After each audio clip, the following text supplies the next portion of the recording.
Dans l'Est, à une heure d'affluence, un type dans les 26 ans, Chapeau mou, avec cordon remplaçant le ruban. Cou trop long comme si on lui avait tiré dessus. Les gens descendent. Le type en question s'irrite contre un voisin. Il lui reproche de le bousculer chaque fois qu'il passe quelqu'un. Ton pleurnichard qu'il veut méchant. Comme il voit une place, se précipite dessus. 2 ans plus tard, je le rencontre au cours de Rome, devant la gare Saint-Lazare. Il est avec un camarade qui lui dit « Tu devrais faire mettre un bouton supplémentaire à ton par-dessus. » Il lui montre où? À l'échancrure. Et pourquoi? ce n'était ni un bateau ni un avion, mais un moyen de transport terrestre. Ce n'était ni le matin ni le soir, mais midi. Ce n'était ni un bébé ni un vieillard, mais un homme jeune. Ce n'était ni un ruban ni une ficelle, mais du galon tressé. Ce n'était ni une procession ni une bagarre, mais une bousculade. Ce n'était ni un aimable ni un méchant, mais un rageur. Ce n'était ni une vérité ni un mensonge, mais un prétexte. Ce n'était ni un debout ni un gisant, mais un voulant être assis. Ce n'était ni la veille ni le lendemain, mais le jour même. Ce n'était ni la gare du Nord ni la gare de Lyon, mais la gare Saint-Lazare. Ce n'était ni un parent ni un inconnu, mais un ami. Ce n'était ni une injure ni une moquerie, mais un conseil vestimentaire. Moi je comprends ça, un type qui s'acharne à vous marcher sur les pins de l'eau. Ça vous fout en rogne. Mais après avoir protesté, aller s'asseoir comme un péteux, moi je comprends pas ça. Moi j'ai vu ça l'autre jour sur la plateforme arrière d'un autobus S. Moi je lui ai trouvé le cou un peu long à ce jeune homme, et aussi bien rigolote cette espèce de tresse qu'il avait autour de son chapeau.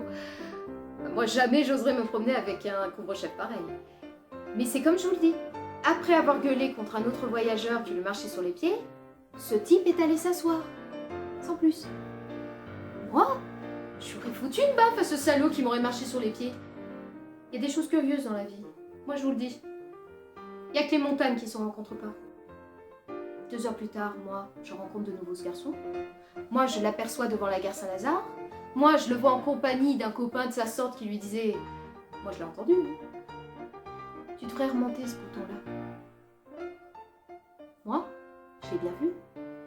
Il désignait le bouton supérieur. Après avoir fait le poireau, sous un tournesol merveilleusement épanoui, je me greffais sur une citrouille en route vers le Champéret. Là, je déterre une courge dont la tige était montée en graines et le citron surmonté d'une capsule entourée d'une liane. Oh, ce cornichon se met à enguirlander un navet qui piétinait ses plates-bandes et lui écrasait ses oignons. Mais des dattes, fuyant une récolte de châtaignes et de marrons, il alla se planter en un terrain vierge. Plus tard, je le revis devant la serre des banlieusards. Il envisageait une bouture de pois chiches en haut de sa corolle. Je place d'autobus formé scaphoultudinairement dans un espace-temps lutétio-méridional et voisiné avec un long gicole tresse autour du chapeauté morveux, lequel dit à un quelconque anonyme « Vous me bousculationnez !» Cela éjaculé se plaça libre voracement.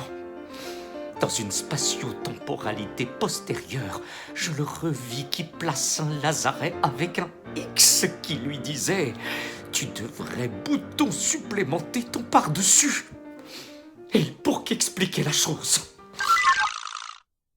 Le style est un bipède au cou très long, qui hante les autobus de la ligne S vers midi. Il affectionne particulièrement la plateforme arrière, où il se tient, morveux, le chef couvert d'une crête, entouré d'une excroissance de l'épaisseur d'un doigt, assez semblable à de la corde. D'humeur chagrine, il s'attaque volontiers à plus faible que lui. Mais s'il se heurte à une riposte un peu vive, il s'enfuit à l'intérieur du véhicule, où il cherche à se faire oublier. On le voit aussi, mais beaucoup plus rarement, aux alentours de la gare Saint-Lazare au moment de la mue. Il garde sa peau ancienne pour se protéger contre le froid de l'hiver, mais souvent déchirée pour permettre le passage du corps.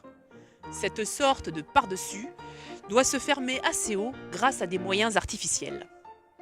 Le style, incapable de les découvrir par lui-même, va chercher alors l'aide d'un autre bipède d'une espèce voisine qui lui fait faire des exercices.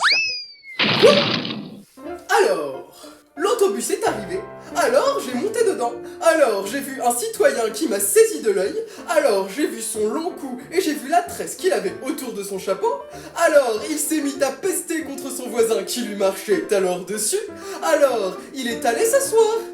Alors plus tard, je l'ai revu cours de Rome, alors il était avec un copain, alors il lui disait le copain. Alors tu devrais mettre un autre chapeau sur ton par-dessus. Par contre, c'est ça qu'il faut, vois-tu.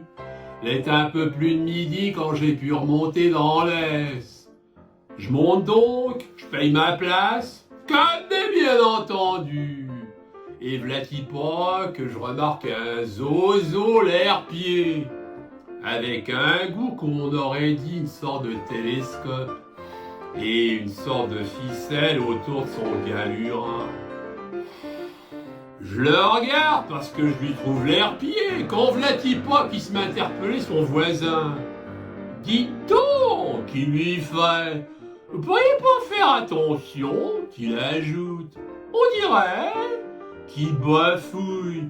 Vous faites exprès, qu'il pleurniche, de marcher tout le temps sur les panards. Il dit. Là-dessus, tout fier de lui, va s'asseoir. Comme un pied. Je repasse plus tard cours de Rome et je l'aperçois qui discute le bout de gras avec un autre zozo de son espèce. Dis donc, qui lui faisait l'autre. Tu devrais, qui lui disait, mettre un autre bouton, qu'il ajoutait à ton pardin, qui concluait.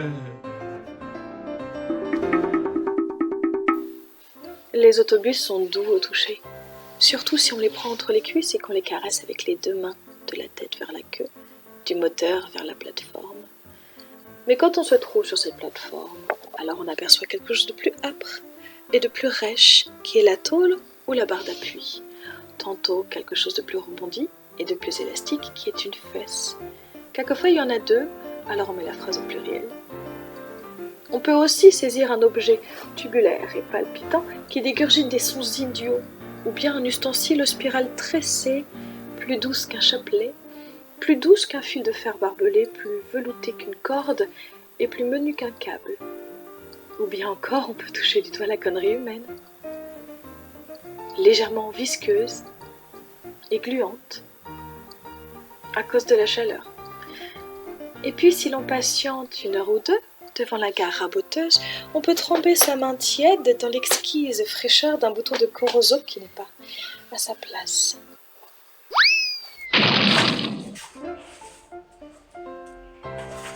Sol erat in regionem zeniti, et calor atmospheri magnissima.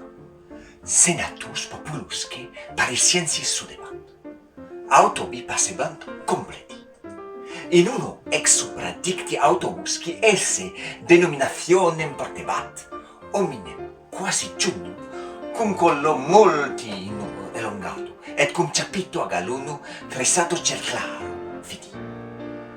Iste junior insultavit alterum hominem, qui proximus erat pietinat, inquit pedes meos post deliberationem animae tua. Tunc sedem libram vidente cucuritla. Sol 2 horas in cielo abebat descenduis. Sancti Lazari stationem ferrocaminorum passante devant. Junium supradictum cum altero ejusdem farinae, qui arbiter elegantiarum erat, et qui a propo uno ex butonis capae junioris consilium donebat vidi. L'autobus, plein. Le cœur, vide. Le cou long, le ruban tressé, les pieds plats et aplatis, la place vide. Et l'inattendue rencontre près de la gare, aux mille feux éteints, de ce cœur, de ce cou, de ce ruban, de ces pieds, de cette place vide et de ce bouton. Dans son nouveau roman, Traité avec le brio qui lui est propre, le célèbre romancier, à qui nous devons déjà tant de chefs-d'œuvre, s'est appliqué à ne mettre en scène que des personnages bien dessinés et agissant dans une atmosphère compréhensible par tous. L'intrigue tourne donc autour de la rencontre, dans un autobus, du héros de cette histoire et d'un personnage assez énigmatique, qui se querelle avec le premier venu. Dans l'épisode final, on voit ce mystérieux individu écoutant avec la plus grande attention les conseils d'un ami, maître en dandysme. Le tout dans une impression charmante que le romancier a buriné avec un rare bonheur.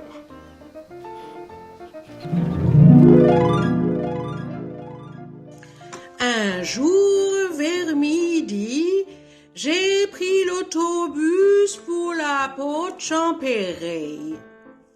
Il était complet presque. J'ai monté quand même, et là j'ai vu un homme avec un long cou et un chapeau entouré d'une sorte de ficelle tressée. Sir Monsieur s'est mis en colère contre un individu qui lui marchait sur les pieds, puis il allait s'asseoir. Un peu plus tard, je l'ai revu devant la gare Saint-Lazare en compagnie d'un dandy qui lui conseillait de faire remonter d'un cran les boutons de son pas-dessus.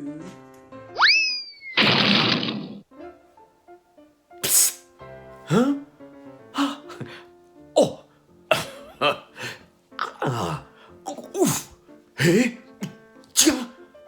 Oh! Pouah! Ouille! Ouh! Aïe! Eh? Hein? Putain! Tiens! Bon, bon.